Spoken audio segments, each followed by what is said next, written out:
Hi, my name is John McAllister, and today I am very excited to share a conversation with Richard Zeckhauser, who is a two-time NABC champion, albeit spread with a 40-year gap. He is the Frank P. Ramsey Professor of Political Economy at the Kennedy School of Harvard University. I am blowing this introduction, Richard. I mean, you have an amazing resume, and Charlie Munger, Warren Buffett's longtime esteemed business partner, said the right way to think is the way Zeckhauser plays bridge. It's just that simple.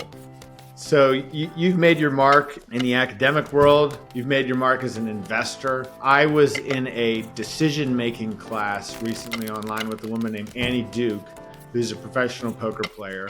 And she was talking in office hours about next steps. And she mentioned your name as somebody that people could study under for how to make better decisions. And so this conversation is coming from based on that, because I know you, I've played against you. We haven't really, this is the most we've ever talked, but I'm delighted to have you as my guest on this podcast. Thanks so much, Sean. Pleasure to be here. I hope you won't ask as hard questions as you are when you're a defender. Well, one of the things that I like to do is reach out to guest bridge partners, and I reached out. I saw that you played with Michael Rosenberg, Boya Broegland, and Gea Helgamo recently in some of the NABC pair games, and Michael Rosenberg got back to me, and what he said was, if I could describe Richard in one word, it would be erudite. Geez, I thought that Michael was pretty perceptive, but I guess not. I mean, I can tell you my usual interaction with Michael is that we'll discuss some bridge thing, and he'll go off into highly complex things, and then I'll ask him about some real world puzzle, mathematical problem, something that happened in current events, and see how he thinks about it. And it's always an interesting sort of exchange of things. The other thing I've discovered about Michael is there's no one who loves bridge more, which is really, I think, an important feature to have if you want to be a bridge player. Mm. And the other notion is he is the most experienced bridge player that I've ever encountered. So, I sort of say, Michael, I just saw the most beautiful play. Maybe when we're going over the hands after something or other, he said, oh, I encountered that in the 1983 Camrose Cup, whatever else it is. So he's seen all the plays, which makes it a lot easier to play. Mm. How many times do you think you've played with Michael? I've played with Michael more than with any other, leading player, probably 18 or 20. And you guys were in the Blue Ribbon Pairs, I think it was. You guys were in like second place going into the final session. Yeah, I have a lot of second places going into the finals. The question is, that doesn't, as I understand it, it's what's the score that's at the end that matters. I had an interesting experience with Gea Helgamo, which was after 3 sessions in a row in the Blue Ribbon Pairs, including the final session, we were in 9th place. Huh. The most, last fall, we were in 9th place. It was a very unusual situation. Gea got knocked out of the Soloway event. Yeah. In the first round or something like that. So I said, hey, would you like to play in the Blue Ribbon Pairs? He said, sure. So we played the Blue Ribbon Pairs. And then we couldn't move up and we couldn't move down, so we just ended up 9th. And it was pretty good. I mean, there were, almost 300 pairs. How do you play bridge? Like, you're still, a professor at the Kennedy School. Is that full time? I'm a full-time professor, yes. And the answer is not very much. For example, I can only play in the pair games at the Nationals because I have to work. which is too bad. And I can virtually never play in the full nationals. Last year I was on sabbatical, so I was able to play with Gare, which was, fun. And, he's just, incredibly creative in what he does. So, you're frequently not quite sure what's going on, but, it's, great fun, and you feel pretty good. I was going to say the most important thing to me about bridge is the partnership aspect. Yeah. And one of the things that you really have to do is you have to be willing to maximize your expectation rather than minimize your regret. Let me tell you what I mean by that.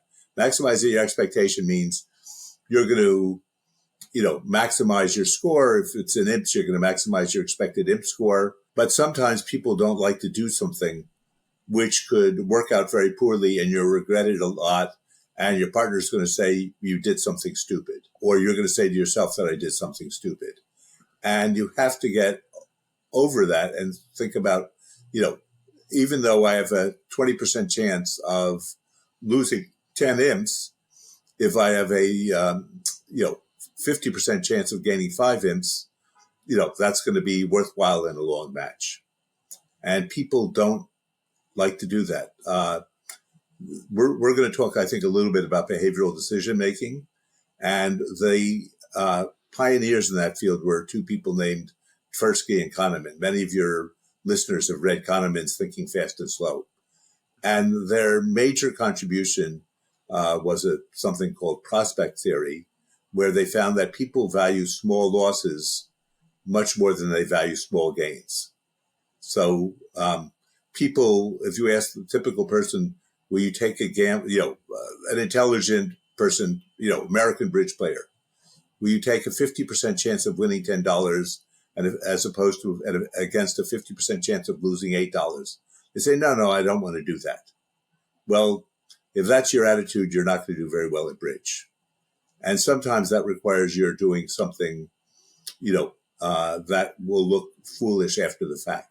Can you think of an example of you or Garrett doing something like? Well, I'll give you an example from my time I played with Boya Brogdalin, which was last spring. We were in the third session of the Platinum Pairs, which is the final session. And the bidding went hard on Boy. I passed, and it went hard on. We're non-vulnerable versus vulnerable. It goes pass, a heart, and Boya overcalls a no trump. And the next person bids 2 hearts. Yeah. And I have a reasonable hand, and I say double, which is just values with us. And it goes pass, and Boya bids 3 diamonds. Okay. Now, this was the first time that we had played together. And in our system discussion, the word psych never came up. Okay. And so it went past, and I had to decide whether I had a sufficient number of points that, despite the fact that he had never psyched in 2.5 sessions, and we had never discussed psychs, that he might have psyched. And I eventually decided to pass, recognizing that he might very well say after the session, you should know I would never, psych with a new partner without discussing it. And it worked out well. I mean, he bid 3 diamonds. We got a good score. He had, 7 diamonds to the ace jack. And I think that there are lots of situations that are like that. And I've studied behavioral decision enough that I don't feel uncomfortable when I do this. I'll tell you something that a difference between playing with Michael Rosenberg and Geir Helgemo, who are clearly 2 of the world's great players. Michael says that no one is a good bridge player. Okay. And what he really means is that if you look over, 26 boards, almost every bridge player, no matter how good, will have made some things that in retrospect look like mistakes. Yeah. And that's because bridge is a game of mistakes, which makes it, by the way, in my view, a worse game. It's like, I think another thing that I do is I play tennis. Yeah. Tennis is a game of mistakes. Even for the world's best players, they have many more mistakes than they have winners, usually. So that makes you a little bit unhappy if you believe in loss aversion, that, downside things are worse than upside things. So after the session, you're with Michael, you'll go over the hands, but we rarely discuss the hands where, we got our suit preference signals right, even though they were subtle. We bid to the right slam, so on and so forth. We go over the things that we did poorly. Geir Helgemo, and I've played with him probably 4 times. Yeah. And after the session, he'll sort of say, okay, if you want to, we can discuss the boards. I mean, he doesn't care. I mean, his view is, I'm a great bridge player. You're a very, very good bridge player. Nothing really is going to be gained by this. Anything that we discuss won't come up anyhow. And I would like to recommend, actually, the approach of Boya Brueggeland, which I think is the best approach to bridge. And I got this from reading the book about him called On the Edge, or Bridge on the Edge, which is, you should play bridge to have fun. I mean, there's so many frustrating aspects about it that if you play to have fun, that doesn't mean you're not playing seriously.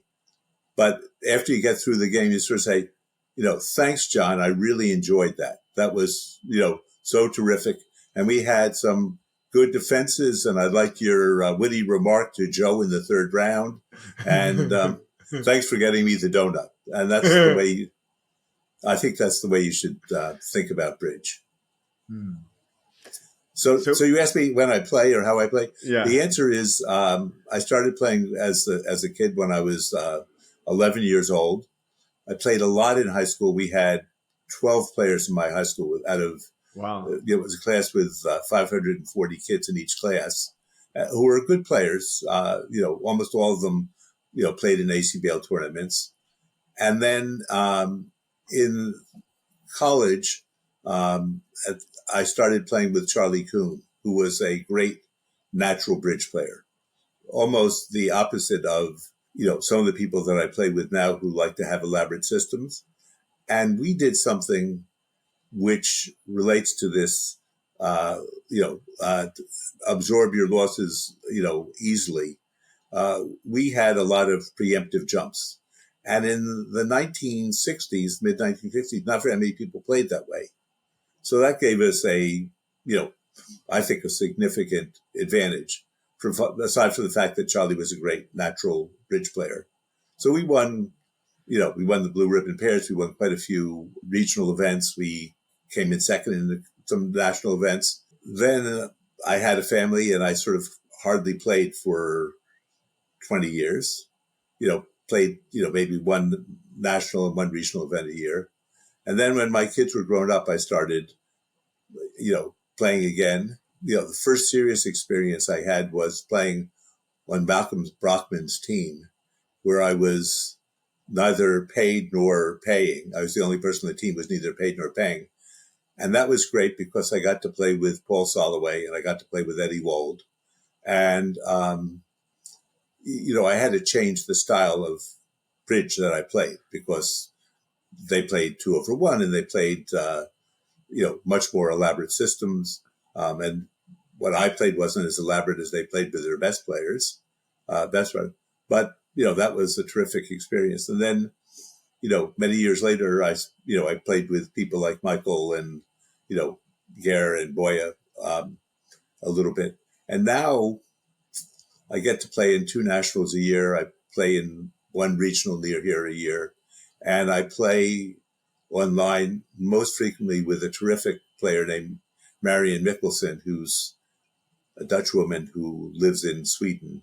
And she always, gets us a good pair to play against. So you'll just play like a match of like 20 boards. We'll play a match of 20 boards, and we always, play something that was played in the European Championships or the, World Championships, so you can see how you do.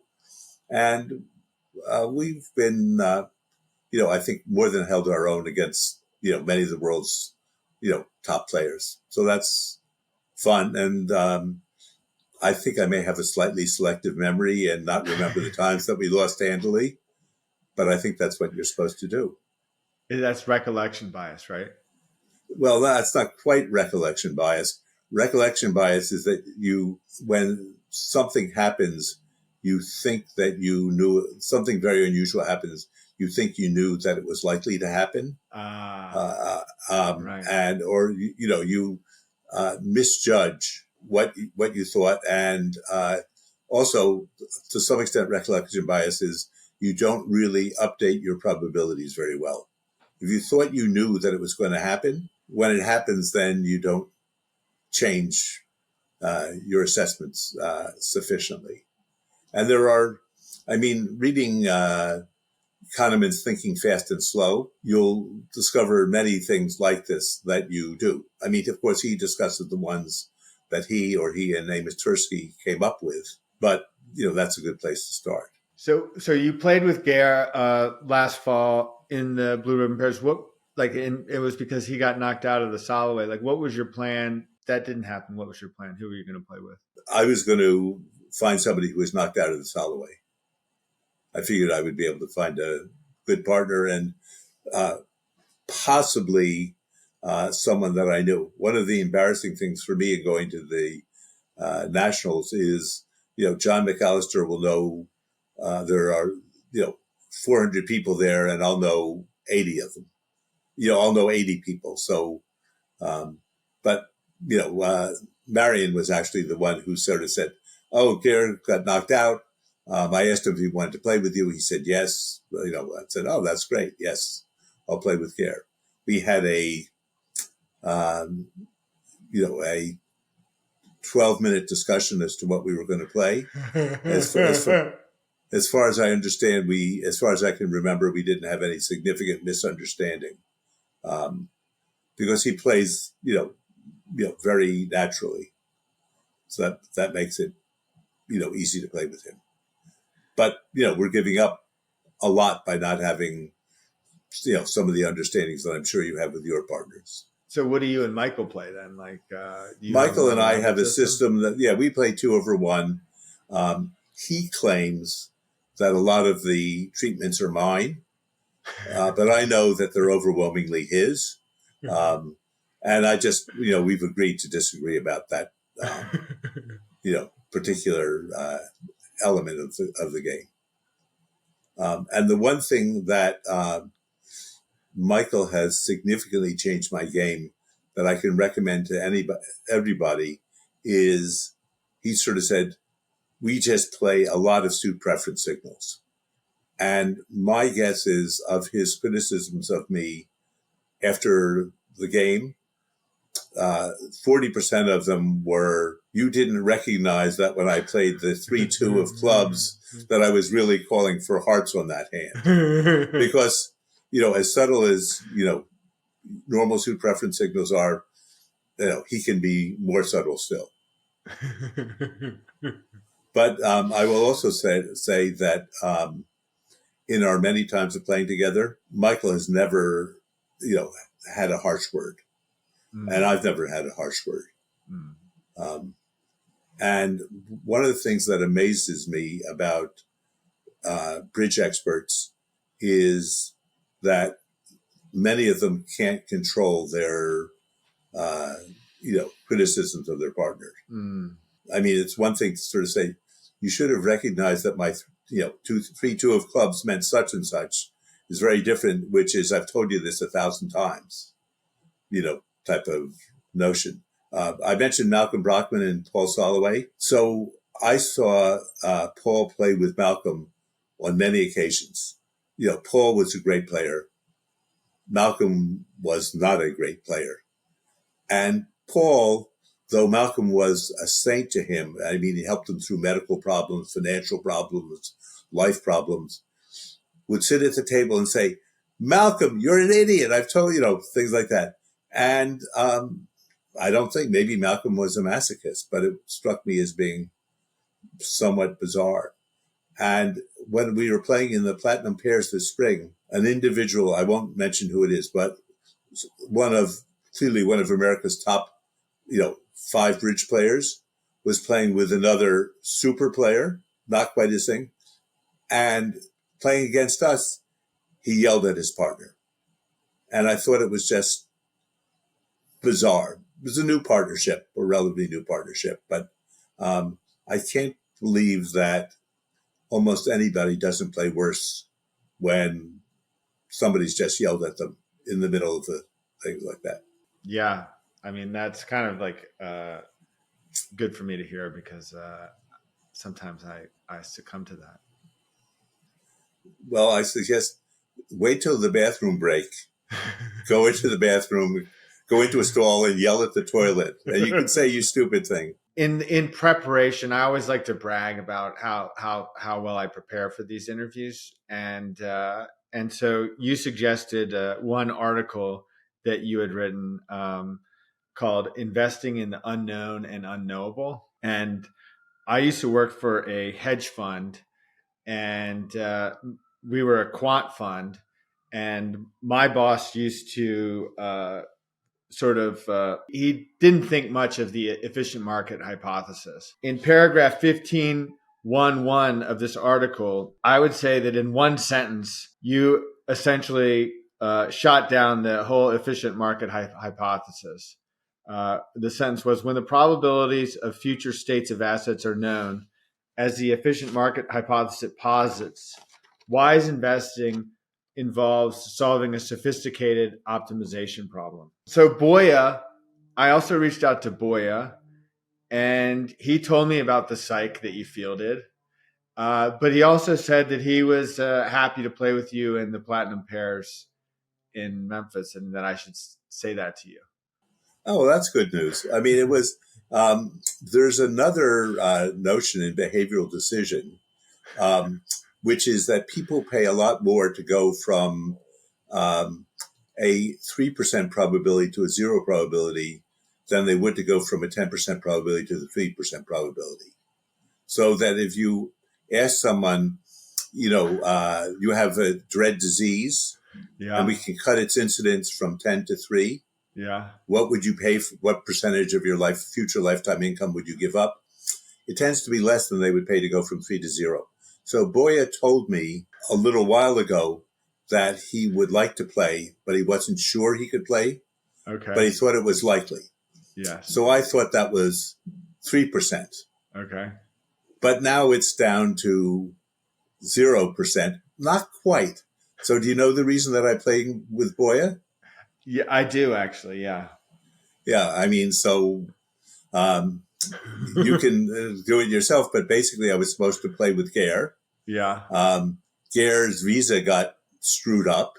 Right. He wrote to me and he said there's bad news and good news. The bad news is I can't get into Canada, though I've gotten into the United States many times. The good news is that Boya would like to play with you. So I said, that will be fun. And that's what we did. We had slightly more preparation than I did with Gare. And he has a lot of treatments. I got this more from reading the book about him than that are, I think, quite useful that we didn't play, but maybe we will going into the future. So he had originally, because he told me this, and he thought it was quite humorous that I would ask you, or that I would tell you that he was available to play.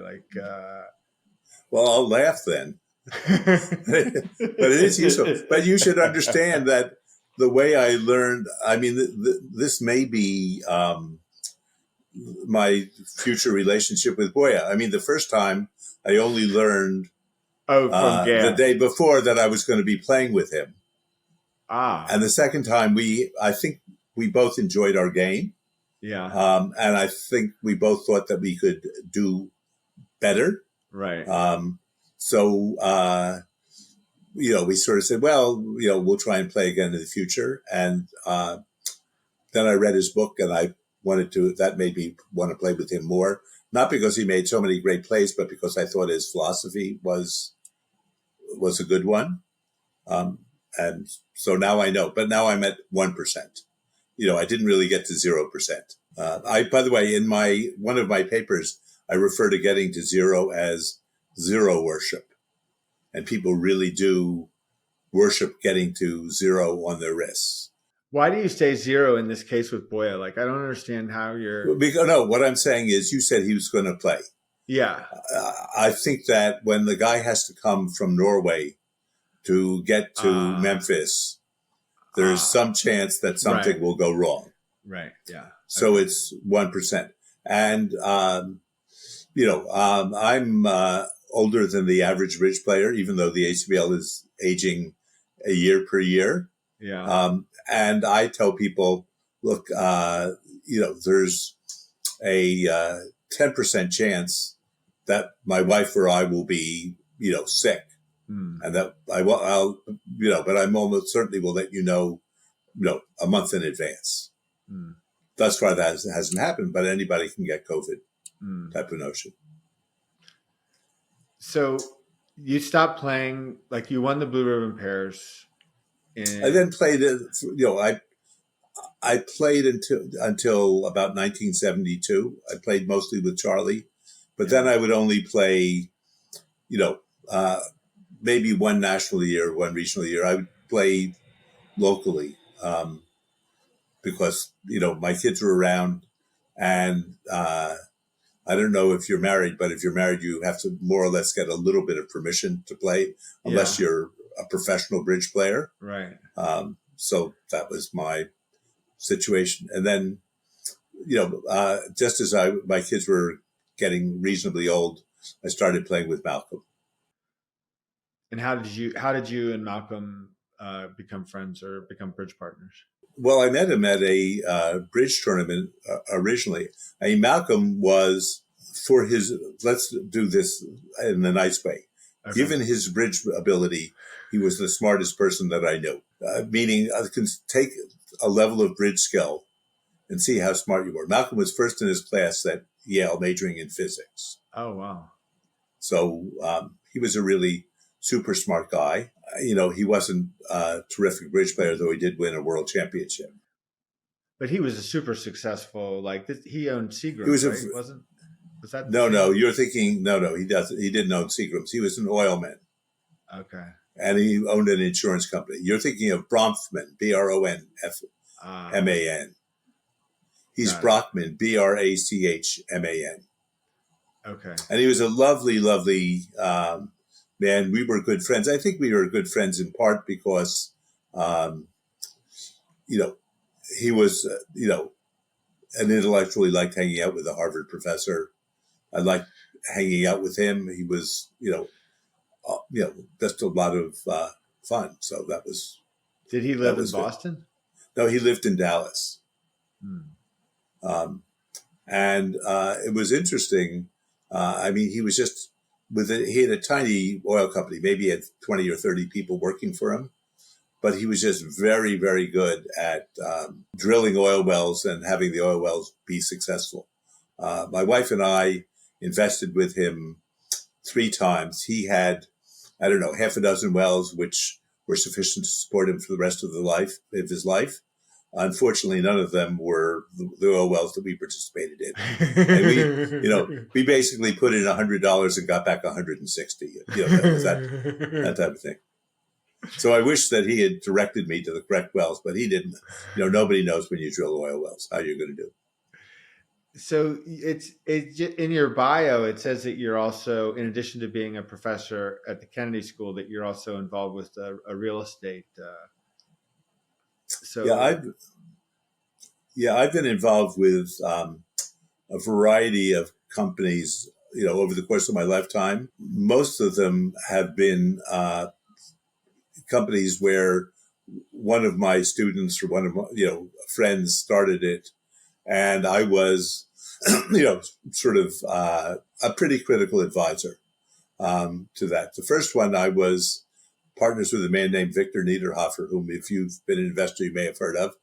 And Victor, in addition to being a brilliant investor, was the number one amateur squash player in the country for many years and the number one professional squash player in the world one year. And, he did basically what quant investors did, 20 years later. In the 1970s, we had 20 Radio Shack computers, which are probably about as good as, three Apple iPhones, running in our office, looking at patterns among commodities. And we would buy commodities on that basis. Basically, we were like a trivial version of Renaissance Capital. And Victor was, this was, 90% Victor's doing, but Victor was, a wizard at all of this. But his problem was that he was very poor at money management and he would always invest too much. So I eventually sold out of that company.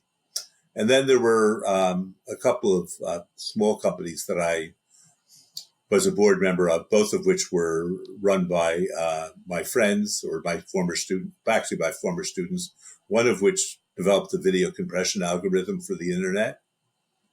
So the reason that I could see you clearly, at least 10 years ago, was due to our technology. And then another of my students, who's actually a bridge player named Mark Thompson, started a company that did real estate investing. And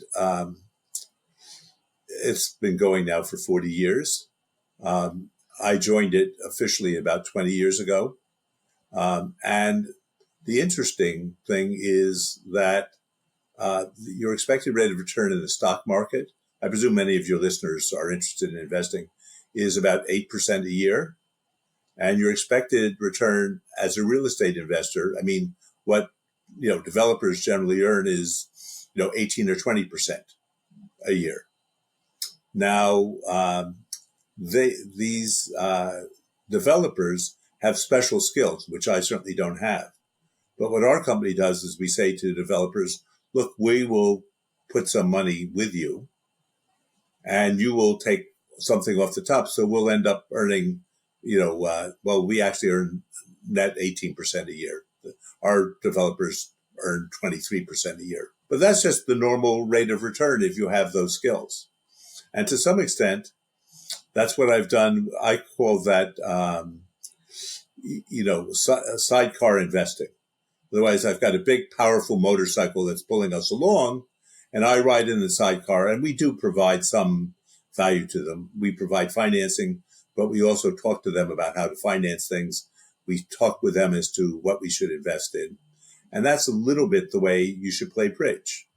And if you can get to play with Geir Helgemo, you have a big, powerful motorcycle and you're in the sidecar and you don't have to do much. You just, you follow suit and occasionally, make a cue bid and get into a slam.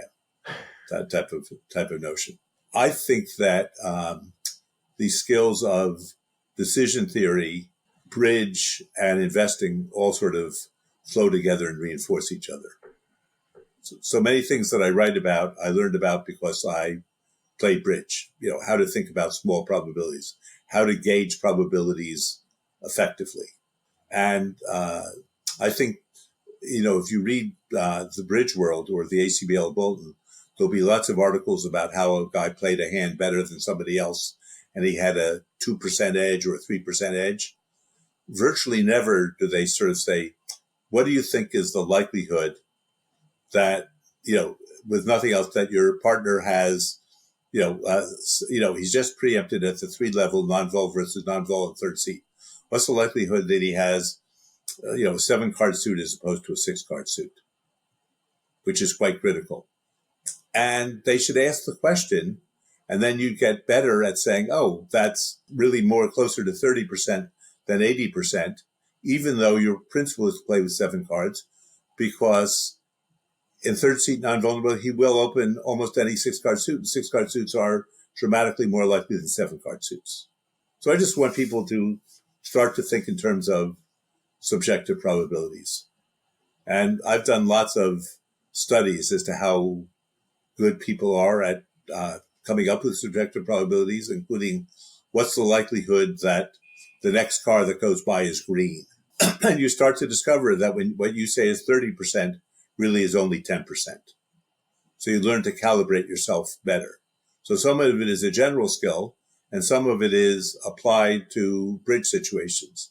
I think it carries over from one to the next. So if I'm good at guessing your likelihood of having a 6-card suit, I'm good at deciding what's the likelihood that you led fifth best from a 4-card suit against fifth best from fifth best from a 5-card suit against no trump to fool the declarer. And the declarer was, Michael Rosenberg. Would you do this against an expert player? And the answer, by the way, my experience is it's as valuable to do this against an expert player as a non-expert player, because they don't think that you would do it against them. So how do you evaluate your own bridge game then? I first I said I don't try and evaluate it so much, because I think since it's a game of mistakes, I'd be a little bit disappointed. But I just look to see, how are our scores? How are we doing? I think that when I go to a pair game at the Nationals, I'm playing fine if I come in the, top 15. I'm playing okay if I come in the top 30. I'm playing poorly if I don't get to the final cut. And I realize that there's a lot of luck. So, you might even play well and not make it to the final round. What about you've got a decision in bridge, like you've got a decision like you're going to bid or you're going to pass.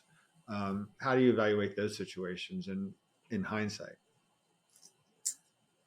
Well, I think I try to learn a little bit. I mean, I can tell you something that I've just changed with my partners, which is, though I don't think so much with Michael Rosenberg, which is that we're going to routinely open up 5-card week 2 bids in first and third seat non-vulnerable. Okay. Well, I've done that 3 times. Okay. So I'm going to decide whether should you really open up the, King 10 5 times, or should you wait till you have the King Queen 10 5 times? Yeah. And I'll look a little bit from experience, and I'll look a little bit, I'm playing with John, and John says, look, I've been playing this for years. Let me tell you, it's a great system, and you should do it with any 5-card suit. Or John says, let me tell you, I've been playing it for years, and my partner and I would never do it unless we have 3 of the top 5 honors. So you learn a little bit from other people. You learn a little bit from reading. I've actually gotten more from reading than most bridge players, because I haven't been able to play very much. So I find reading the bridge world useful. I find reading, the book about Boya Brogulin useful. So, I basically think that's what I do. And I think that you have a right to ask people that you play with a few questions. So I will write to Michael Rosenberg, once every month and a half about some bridge situation. But I also make sure that it's at least a moderately interesting situation for him, or what I think will be a moderately interesting situation for him. Yeah. And I would do the same thing with Boya, and I have no idea. I've never written to Gare about it. I don't know whether he would answer or not. Maybe he would answer, very quickly. Yeah, there is. I mean, I had a bidding problem recently, and I asked Joe Grew about it, and I did feel like I was kind of on borrowed time, I wanted to ask him, but I also realized that, that's what he does for a living, and his opinion is quite valuable to me. But I felt like I needed to be respectful of, that's how he earns a living. So I'll tell you one story that Joe Grew will appreciate. Okay. So I play in a game in Florida that's run by Michael Becker. Yeah. And there are about, 16 people who play in that game. And most of them have won national championships. It's a very good game. David Berkowitz plays and Michael Becker plays and Kerry Sanborn plays. And one day David said, are you going to be playing this week? And I said, no. He said, well, you should play because we have a guest and he'll be the best player in our game. meaning that he'll be better than David Berkowitz. Right. He said, "Who do you think it is?" And, you know, that could be a lot of people, particularly since David's fairly modest. And it was Joe Grew. So he was saying that Joe Grew would be the best player in the game. But I want to tell you something about bidding problems, and it's maybe part of the reason that Malcolm wanted me on his team. Yeah. After Malcolm would play a match, I mean, he played, you know, I probably played on his team one time for each 5 times he played in a serious event. Yeah. He would call me up and sort of say, "Let me tell you, we came in second. We came in, you know, tied third, fourth. Let me tell you about this hand that, you know, Paul got wrong. This hand that Eddie Wold got wrong. This hand that John Swanson got wrong." Okay. And then he would ask me what I would have bid or what I would played. And I gave my best answer. Yeah. And this is a behavioral decision point. My best answer were generally better than the answers that Paul or John or Eddie would provide. The reason being is that there was selection bias. Malcolm didn't ask me about the brilliant bids that Paul made. He only asked me about the bids that Paul made that worked out poorly. Yeah. So if I randomly chose a bid, right, I might choose Paul's bid. But if I chose a different logical bid, it was likely to be better. I never asked Malcolm whether he was aware of the fact that the idea that I did better than the people who had messed up meant that I was a better bridge player than they were. But anyhow, he was very nice. He was happy to have me on his team as as long as we could play. So that was great. And I think he wanted to, win more world championships.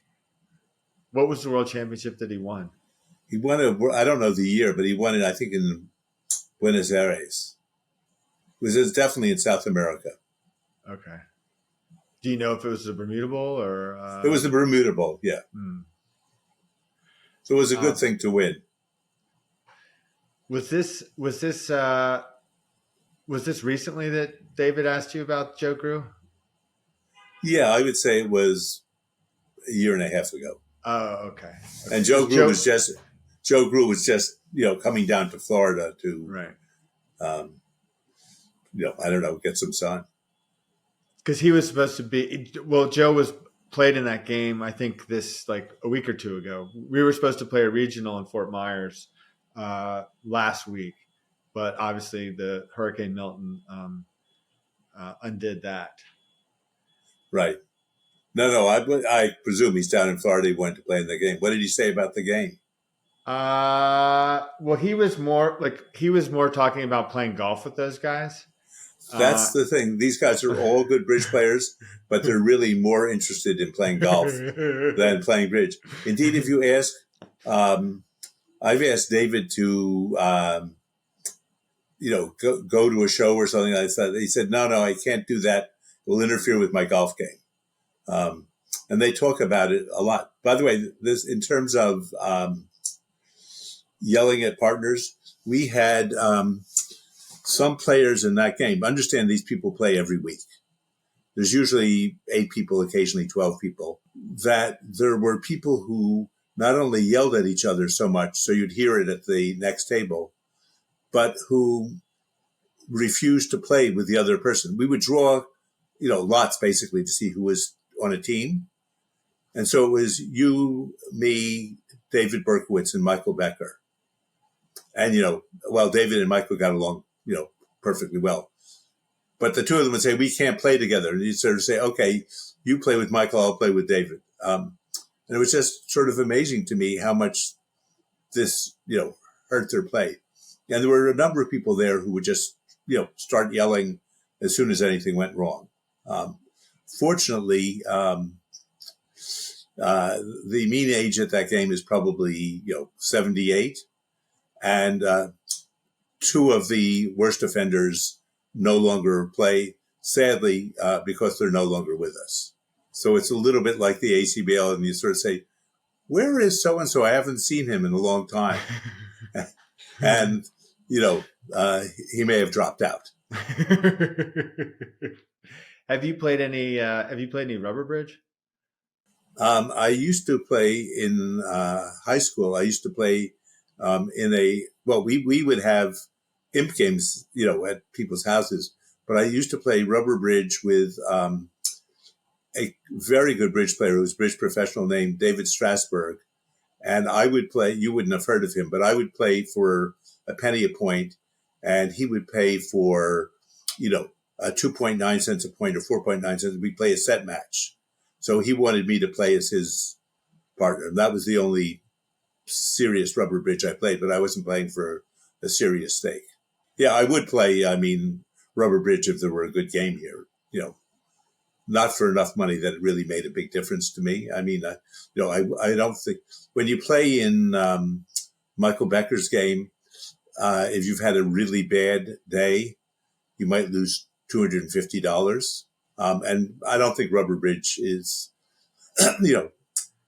played by the people who play in that game for much more than that.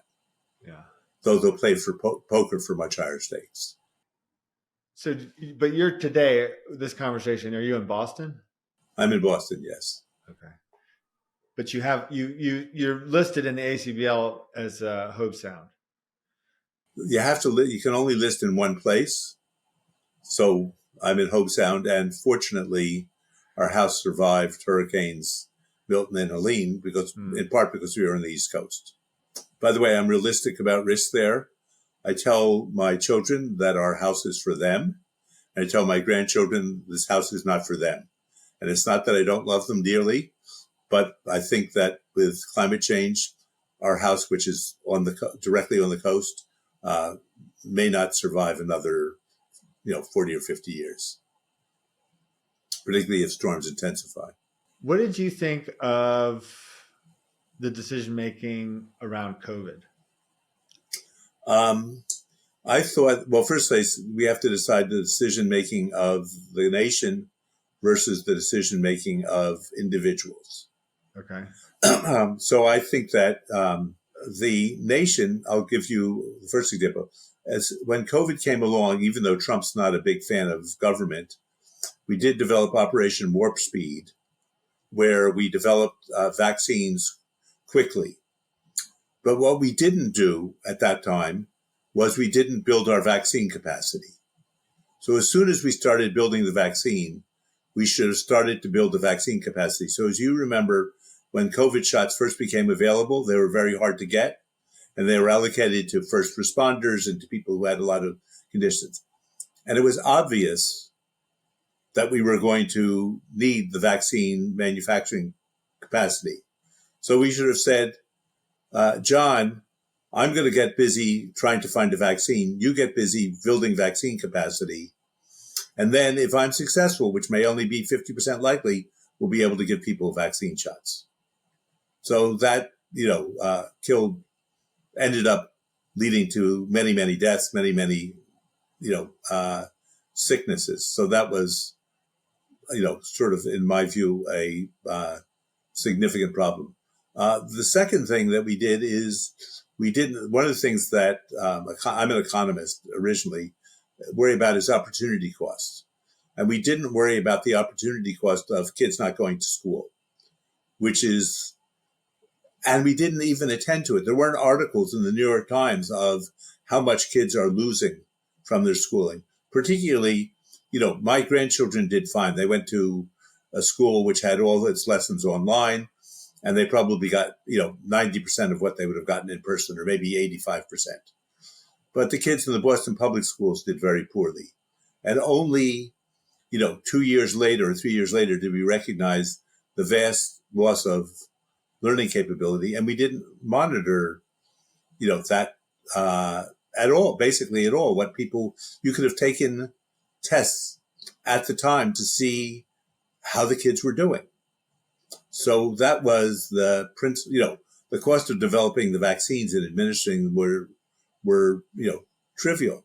And now we have lots of people who, COVID is not around very much, at least in Boston, but I still think it's worthwhile to take a COVID vaccine. If you're someone who has a really terrible reaction, you already know that. But for the vast majority of people, they don't.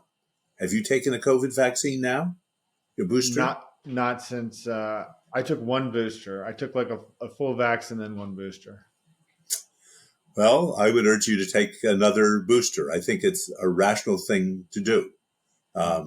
It will take you an hour. I mean, at least our pharmacies, they'll even if you go and you buy your atorvastatin, they'll sort of say, have you had your COVID booster?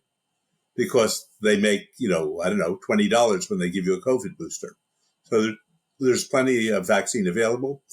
It's not good against the latest. It's not terrific against the latest strains, but it still does provide benefit against them, and it provides significant benefit about slightly prior strains. So many people that I know, including John McAllister, say, well, I won't get another booster. How many times have you had COVID? I definitely had it one. I mean, I know I had it one time. I've had some friends recently that have had sort of like a lingering kind of thing that is like friends that are my age that have had something that's kind of been pretty annoying for them. Yeah, well, how annoying would it be for you to get a booster shot in the next 24 hours? Oh, very like not annoying at all. Well, maybe like there's a pharmacy like near where I live that I'm sure I could go to and get a booster like right away, more or less. Okay. Well, think about it. It's better than the best safety play you've ever taken. For like, what is my upside of it of taking it? You reduce your probability of getting COVID by probably 70%. And if you do get a case, it's probably milder than it would be. Is there negatives to taking it? Which you already know, yes. COVID boosters, some people have, significant adverse reactions when they take the shot. Which I have not had. You haven't had, so you don't have to worry about it. It's a little bit like, you make an overcall as 2-level vulnerable on ace queen 10 fifth, and you've been doubled. You've gotten doubled a few times. Right. You learn not to do that. You fail to make an overcall, or somebody else fails to make an overcall on the ace king jack 6 times, and they also learn that they didn't get to their no trump game. So it's that sort of notion. This is failure to update your probabilities.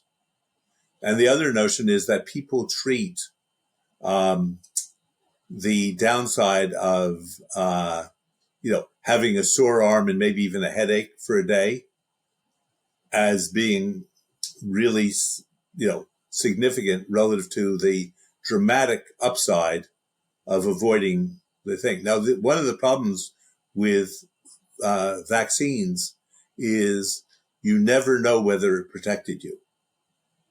Otherwise, you got COVID once, you got a booster, you didn't get COVID. Well, maybe it's because you didn't come in contact with somebody who had COVID. And maybe it's because you did come in contact, would have gotten it, but didn't get it because of the vaccine. But nobody tells you that was a great thing to do. Right. But I'm telling you that now. Okay, I'm seriously considering it. I've come close in my mind to committing to do it, but I haven't quite committed to do it. Like I was close to committing to do it. Do you want to make one final push? Oh, you mean on the COVID vaccine? Yeah. No, I'll tell you how you might do it. Do you go out to dinner often? Yeah. Okay, so my suggestion is you make a plan right now, which is I won't go out for dinner until after I got my COVID shot. Okay. That's a commitment I'm going to make to myself. Okay. You are then more likely to get your shot because as you're driving to your favorite restaurant, you'll sort of say, geez, I made that commit to myself. Richard Zeckhauser will be mad at me. I'll see him at a nationals. He'll ask me whether I carried it through. I like to, get these, stories that I can tell in my class. So I think that makes it a little bit more likely that you'll get a COVID shot. Are you coming to the upcoming Las Vegas NABC? I can't because I have to teach, and it just takes me too far, and it's the end of the semester. Oh, so you were at you were at sabbatical last fall. That's how you were. As a sabbatical, yeah, we get a sabbatical once every 7 years. I see. So the other thing that's nice for me is that the fall national is usually played in a distant locale for us. So that works out well for me because that would have been harder to get to anyhow. Mm. So, but I hope to see you in Memphis. Who are you going to play with in Las Vegas? So I'm playing with Simon Holt. That's a good person to play with. Yes, somebody asked a top Swedish player who the best player in Sweden was in front of me, and Simon Holt wasn't said as the top, but he was said as one of like the top three. Yeah, I've played a few. When I play with Marion, we played against him a few times. He's always played very well, but you can't tell from 20 hands whether someone is terrific. But in Sweden, they have a game where they get an infinite number of tables and they play all the time. So it's no surprise that Sweden has a lot of very good bridge players. Can you give me an example of where you made a decision playing bridge recently where you feel like in retrospect you really made a poor decision? Well, I'm not sure that I remember, I'm not good at remembering hands. Yeah. But I think that I am too much of a pussycat when it comes to preempting. And I would say that I'm at the 80th percentile, meaning towards more aggressive than people. But I think that I should be I should move to the 90th percentile of good players because I just think that it works out well. It's very much of this notion of loss aversion. It's really embarrassing when you go for 800 against a vulnerable game. And people, and your partner can say, what the hell were you doing? So that would be, the situation. I think that I tend to also use splinter bints too rarely. I think they're, quite valuable. And I don't use them enough. There's some things that, I could give you many hands where I didn't, play or defend optimally. I actually think that, which is rare for a serious player, I think my defense may be as good as my dummy play because I'm quite sensitive to playing with very good players and have sort of learned how they play. And I feel very comfortable on defense. I mean, some people get very nervous because obviously you don't know partner's hand or declarer's hand. But I say, I'm going to be willing to do this and I'm going to be willing to go wrong. So that's, my general approach to matters. I also have a philosophy which I think that Yer ascribes to this, but I think that even the best players suffer when they have such a complicated system. Not that they forget it, but that it takes up their brain capacity. And that's one of the worst things about being loss averse. Otherwise, you and I just have a hand. We didn't get to slam. We should have gotten there. You could have Q-bid. I could have Q-bid. Everything's, and I'm sitting at the table sort of saying, was that really John's fault? Was that really my fault? Right. I'm going to, I believe, do worse on the next hand. Not because I'm feeling bad. It's just because I'm trying to parallel process and I should be single processing. And I think that, people aren't very good there. Do you know about the gorilla film? No. Okay, so look this up. There's the original film was made at Harvard. And you should look up it on the internet, and you'll find it, and then you should provide it to your listeners.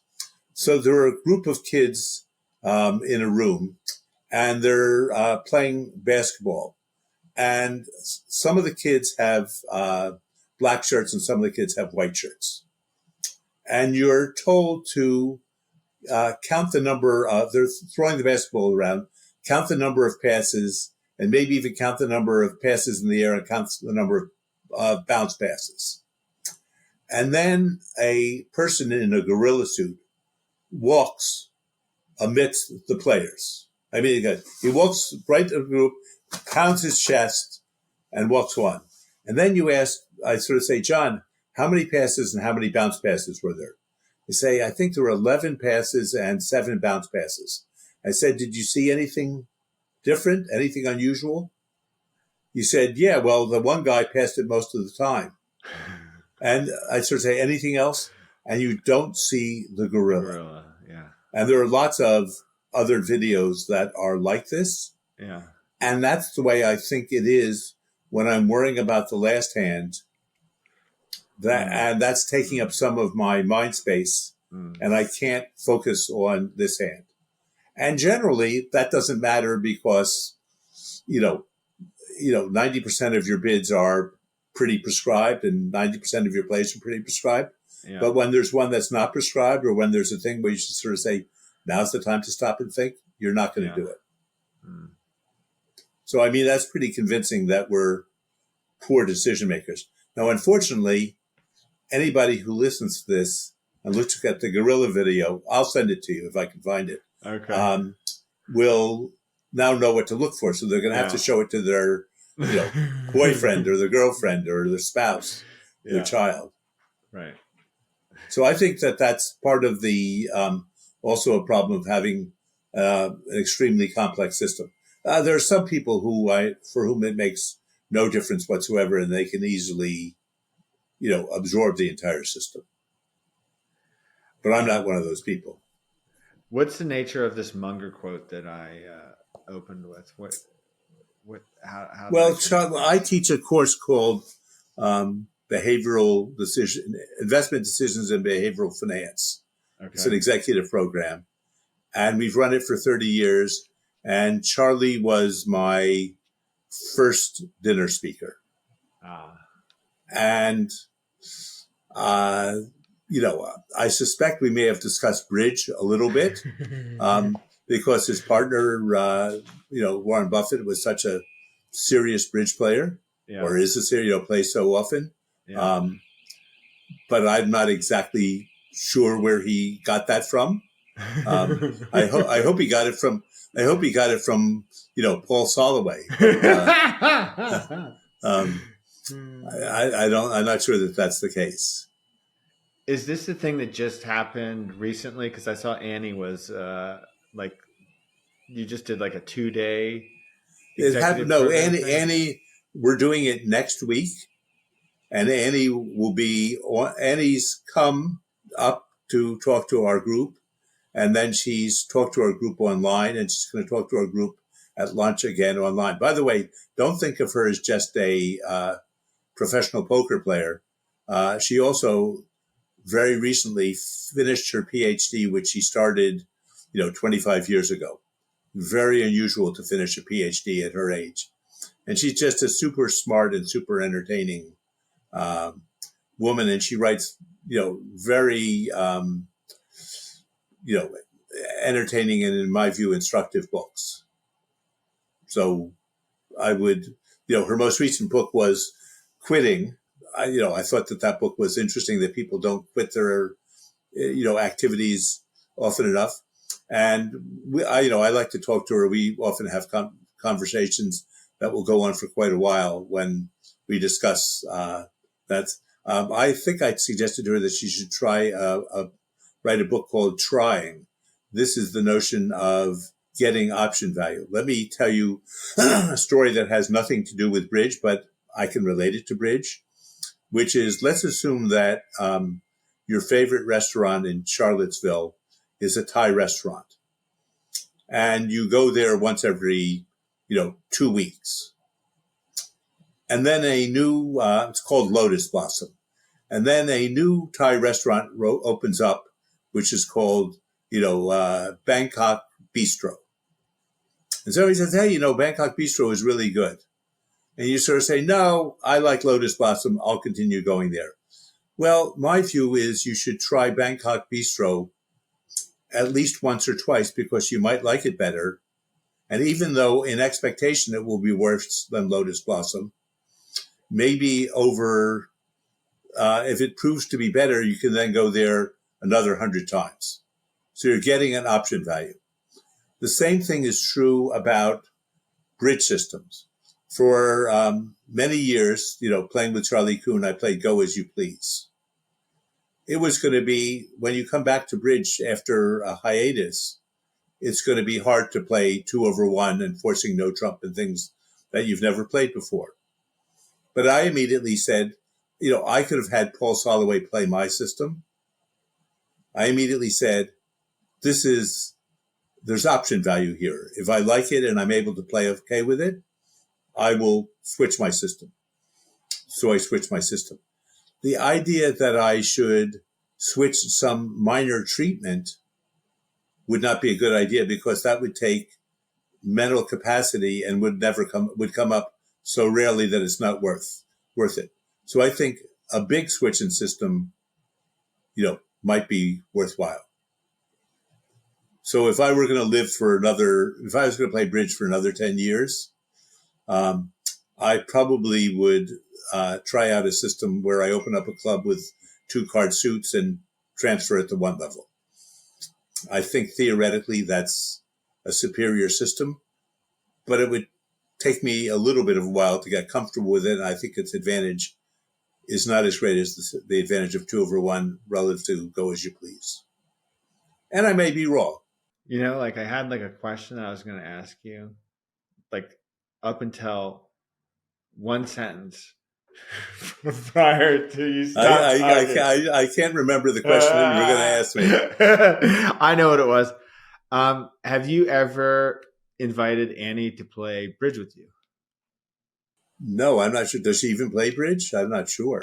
So she played bridge when she was younger, but I asked her this in the thing where it came up, where your name came up, but she said she doesn't have anybody to play with. Yeah, no, I would be happy to play with Annie, but I have a difficult situation in Florida. Where I play in Florida, there's a club that that has tennis, which is what we play, and eating and stuff like that. And they have a bridge game every Saturday, and everybody in the bridge game, not everybody, many people sort of say, "Oh, would you play with me sometime? Would you play with me sometime?" And I sort of made a rule of I'm not going to play with other people unless there's a very good excuse. There's one guy I play with. He plays fewer conventions and treatments than anybody else, but he's the best natural bridge player. And I don't try and change his game. But the only thing that we've done, which is incredibly valuable, is we now play, almost all low-level doubles are for takeout. It's the one thing I've got him, to change. But we don't really know what 1 no trump pass 3 hearts means. I mean, it's undefined in our system. But it's the idea of, what is the appropriate etiquette when, a student at my school says, "Oh, I hear you're a good bridge player. Would you be willing to play with me sometime?" Right. And I say, "I'm sorry, I have an absolute rule. I don't play with students who do this." If someone, a really terrific player came along, I would probably say, except if you've already won a national championship. So I have played a few times with, I know you've played with Michael Shue, and I've played with Michael, who's, a very good thing.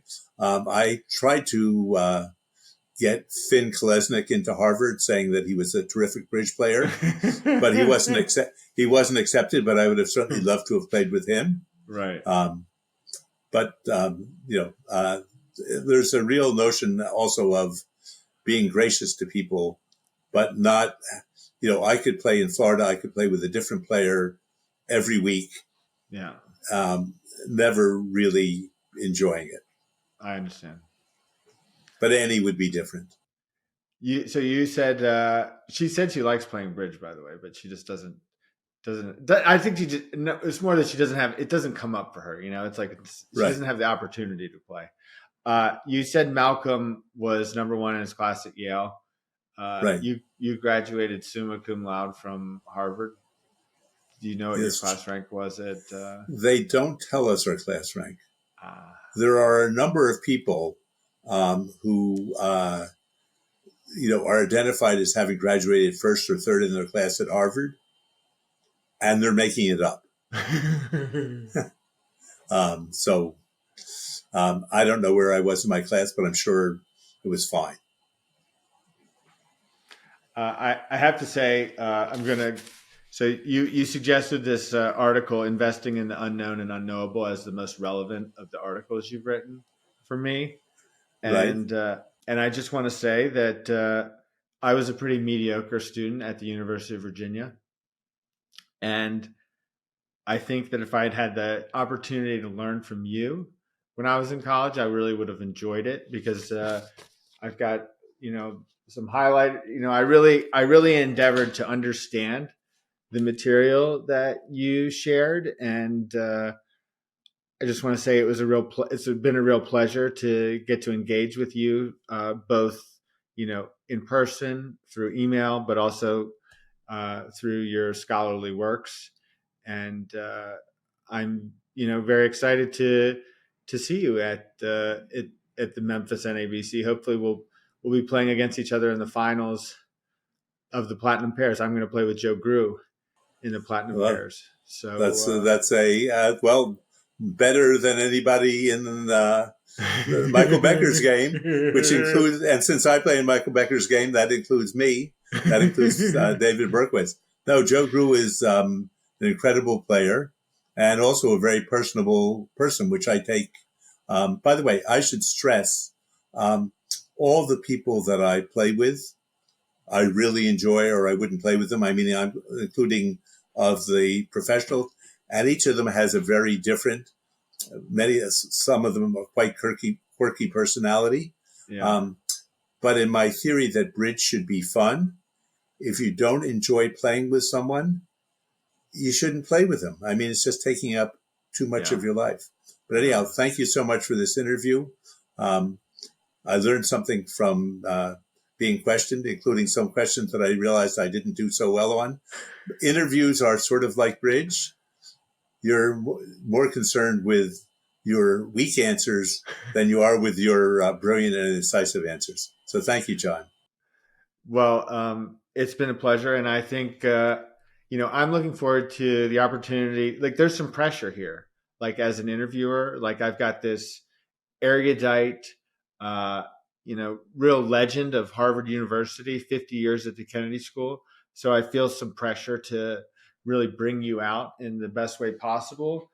And whether or not I've done that, I would agree that I am tending to focus on my mistakes a little bit. But I'm really excited to, have dinner at Bangkok Bistro with you and talk about the hands. Good. Okay. Can I make a suggestion for you before you Please put this one on? I get no royalties. There's a book on Amazon called Maxims for Thinking Analytically. Okay. It was edited by my friend Dan Levy, Levy, and it's lessons from legendary Harvard professor Richard Zeckhauser. Oh. And it will, I think, provide a number of insights into the way the principles I try and teach my students. So I think you might employ one of those lessons when you present this. And I've even had the following experience. I don't know if you do this, but I've been interviewed not on Bridge, but just on, life or on what we should do about current events. Yeah. And I've given an answer, and then I've seen the interview, and the interview has spliced in a very incisive question ahead of my answer. So, that's the type of thing that you might conceivably do. Sort of say, in your book of maxims, you say such and such. Can you explain why this is important? And then I'll give an answer that would go along with your question. I've already given an answer that would go along with your questions. So get this book. I think it costs $10. All right. And as I said, I will do it. My friend Dan gets the royalties for this, not me. But it has quotes from all the people who have written articles with me or who have been my students. So I think you'll find it interesting. Okay? Okay. Thank you, John. Terrific right, thanks, to talk Richard. with. Good. Thanks. Okay. Bye-bye. All right.